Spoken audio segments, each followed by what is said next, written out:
The HMRC story is the most extraordinary one, as it held a seminar on why people didn't actually like being British, an online seminar about hating our own country. So what is going on with HMRC?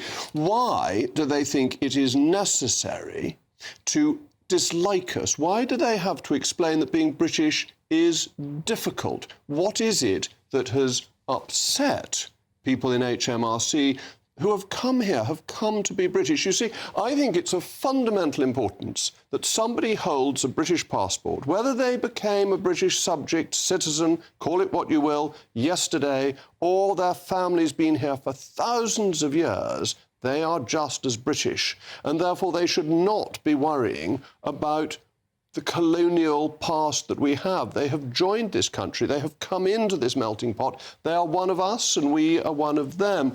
And so the weight of colonial history, the diversity, equality and inclusive agenda is actually fundamentally hostile to our idea of being a single country, a single people, a people united in our Britishness, both those who have chosen to be and those who have got it by birth.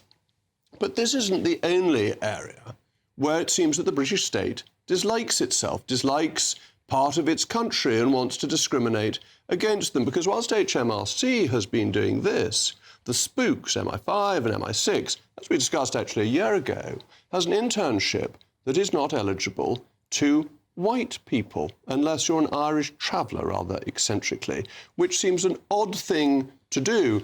Because I used to represent a constituency where many people were disadvantaged. It had some very poor areas in it, but they were poor areas of white people. And these people can't apply for an internship with MI5 or MI6 yet. They're taxpayers, their families are taxpayers, they're committed to the country. Indeed, their forefathers went to fight for the country over the last 100 years, but they're not good enough to be a spook because they're not racially diverse, they are not sufficiently different, and therefore they have to be excluded, paid for by the taxpayer. And I'm glad to say that Kemi Badenoch has opposed this strongly. She said, we'll defend our history, not apologise for it, and if that offends the civil services seminar circuit, they're welcome to go somewhere else. This is what we need. We need politicians who will weigh in against this and make sure that in this country there is fairness between everyone and there is equality under the law. That is the basic and most fundamental principle. If we get that, then we don't need to waste your money, taxpayers' money, on discriminating against our own people and on having absurd seminars that take people away from their duties. Have you had a random call lately from a strange number, maybe trying to sell you something or even scam you? If so, your info could be out there.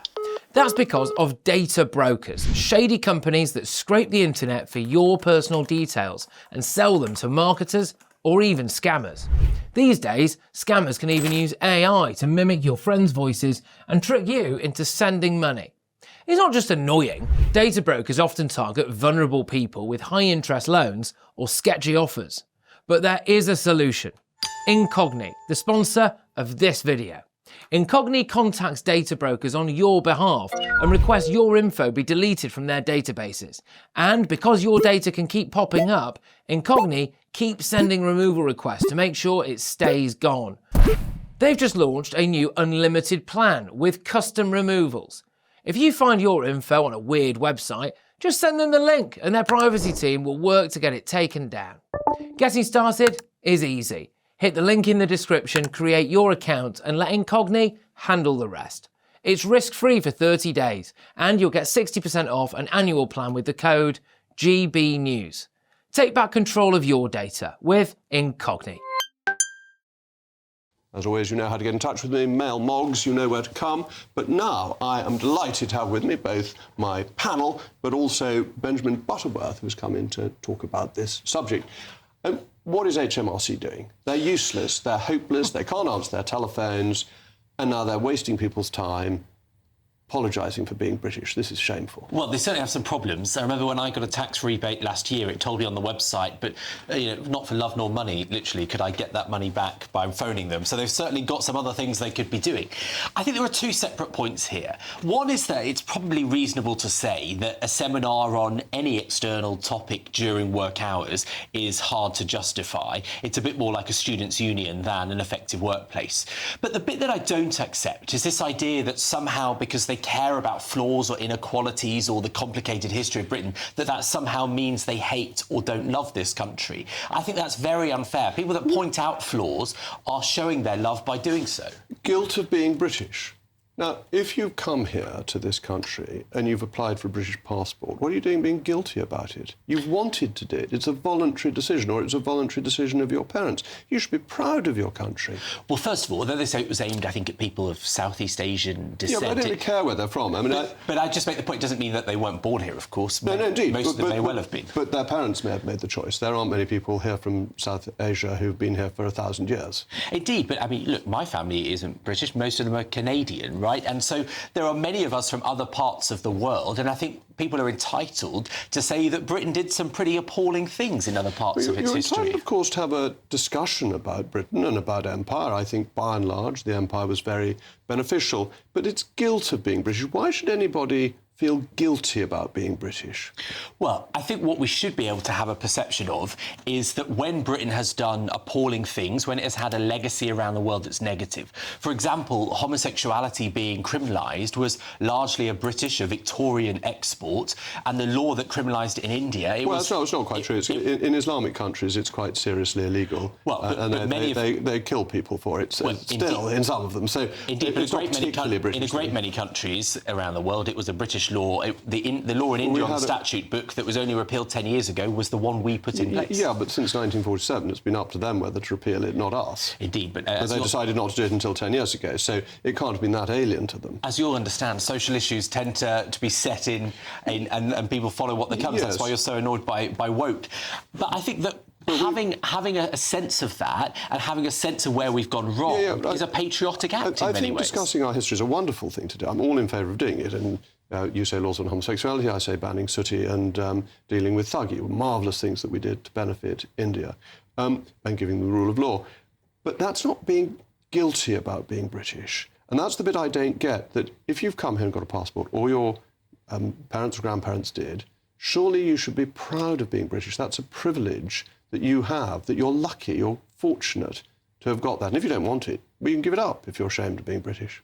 Well, I don't think it means that you're ashamed. I think it's that you... I mean, frankly, where we have persecuted people around the world, a sense of guilt about that should surely inform us to be a better and more reasonable and responsible country today. It's not to say that we hate the country, but I think, where a great many people have died as a consequence of British actions in a way that none of us would tolerate today, acknowledging guilt over that is surely the intelligent thing for a country to do. I think it's absolutely bizarre to be guilty about things that have happened in the past over which you have no control. One can only be guilty about things for which one is responsible. But people can be aware, as you'll understand, I think, as an educated historian yourself, if you don't learn from history, if you don't understand and recognise history, then you're doomed to repeat the mistakes. Absolutely, I absolutely accept that.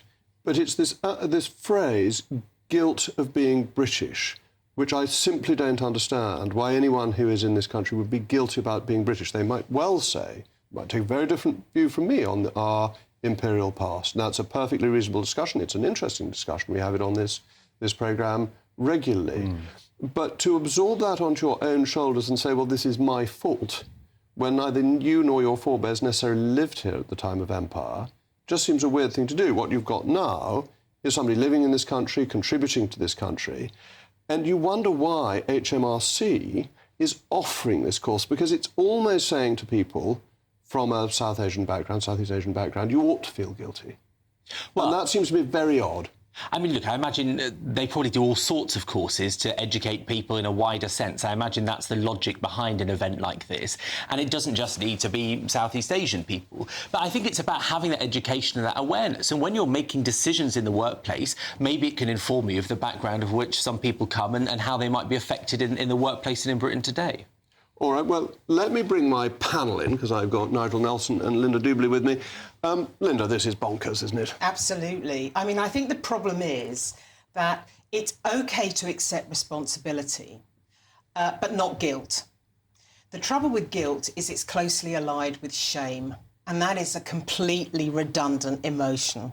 I don't think these seminars are really worth it at all. This one certainly was. What I think HMRC should be doing is picking up the phone a lot more quickly. Yes. Because that's the problem. That's such a good point, isn't it, Nigel, that if HMRC was doing its routine job well and was replying to telephone calls and to emails and everything else, then if they waste their time, people think, oh, well, that's fine. But actually, HMRC is a failing organisation at the moment, and it needs to concentrate on its main job. Yes, but there's no harm in having something like this. It doesn't hurt to actually listen to other opinions if you're a public servant. And the whole thing, everyone's getting very worked up about this. What it's billed at is as an online seminar, a listening circle, and you don't have to agree with what you're listening to. But surely the idea of, I think Benjamin mentioned education, surely the idea of having other points of view thrown at you is no bad thing if you're doing sort of public service work. This is marvellous. Watch GB News and join in the discussion and send in a mail log, but not during your working hours. Well, I mean, that's what I object to. A lot of workplaces have seminars going on about all sorts of things, all the things you disagree with, diversity and inclusion, things like that. But it's part of workplace life. They have seminars explaining how to do your job better. But no one's saying that. I mean, I think the HMRC came out with a statement saying this only involves 0.1% of the workforce, to rebut the allegation that actually people were not picking up the phones because they were all on this seminar. That's not the point I'm making. I'm really supporting what Nigel is saying, where there are so many things wrong with HMRC. I mean, I'm in the middle of trying to clear up a relatively small matter, and I know that tomorrow morning I will have to hang on that phone for 2.5 hours. That's the problem. You should write to your MP. The one thing I found as an MP was that the best service I got from any public body was from HMRC. They are really good at replying to MPs' questions. And I'm very critical of what they're doing, and they don't answer their telephones. But when I wrote to them as a Member of Parliament, they sent back proper and full replies. So I would strongly urge you to get in touch with your MP, and if they're not too busy on a course, they'll be able to do it.